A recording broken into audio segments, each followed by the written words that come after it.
Hey everyone! Welcome back to another video. Today we will build upon supply and demand by talking about market equilibrium. Let's get started.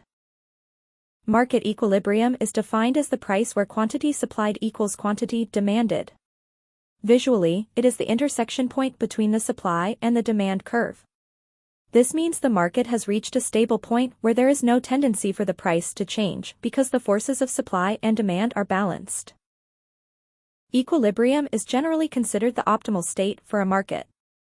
As a result, market forces push prices toward equilibrium.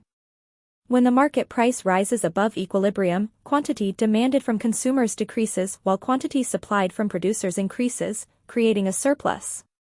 The surplus influences sellers to lower their price, increasing quantity demanded and decreasing quantity supplied, until equilibrium is reached and the surplus is eliminated. When the market price falls below equilibrium, quantity demanded from consumers increases while quantity supplied from producers decreases, creating a shortage. The shortage influences sellers to raise their prices, decreasing quantity demanded and increasing quantity supplied, until equilibrium is reached and the shortage is eliminated. Changes in the determinants of supply and/or demand shift their respective curves, resulting in a new equilibrium price and quantity.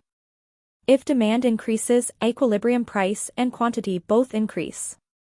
If demand decreases, equilibrium price and quantity both decrease. If supply increases, equilibrium price decreases and quantity increases. If supply decreases, equilibrium price increases and equilibrium quantity decreases. When both curves shift, either the new equilibrium price or quantity will be indeterminate. When supply and demand move in the same direction, the new equilibrium price is indeterminate. That is because a change in supply shifts the price in one direction while a change in demand shifts the price in the other direction. Since the price moves in both directions, the net effect is based on which shift is stronger, which is unknown, so the price will be indeterminate. Both shifts move equilibrium quantity in the same direction, so the quantity will definitely either increase or decrease. When both curves increase and shift right, the demand curve increases the price and quantity, while the supply curve decreases price but increases quantity. Since both curves increase the quantity, the new equilibrium quantity has definitely increased. However, because the curves moved price in opposite directions, it is indeterminate. On the other hand, when both curves decrease and shift left, the demand curve decreases the price and quantity, while the supply curve increases price but decreases quantity. Since both curves decrease the quantity, the new equilibrium quantity has definitely decreased. However, because the curves moved price in opposite directions, it is again indeterminate. When supply and demand move in opposite directions, quantity is indeterminate because one shift will increase quantity and the other will decrease quantity.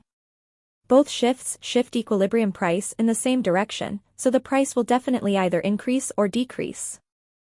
When supply increases and demand decreases, the supply curve decreases price but increases quantity, while the demand curve decreases price and quantity. Since both curves decreased the price, the new equilibrium price has definitely decreased. However, because the curves moved quantity in opposite directions, it is indeterminate. On the contrary, when supply decreases and demand increases, the supply curve increases price but decreases quantity, while the demand curve increases price and quantity. Since both curves increased the price, the new equilibrium price has definitely increased. However, because the curves moved quantity in opposite directions, it is also indeterminate. Don't try to memorize all the double shifts and their results. The best way to figure out the impact of double shifts is to graph out both shifts and see what happens to the equilibrium price and quantity. If the shifts are conflicted, then that axis is indeterminate. That's it for this video. If it helped, make sure to like and subscribe. Thanks for watching and we'll see you soon.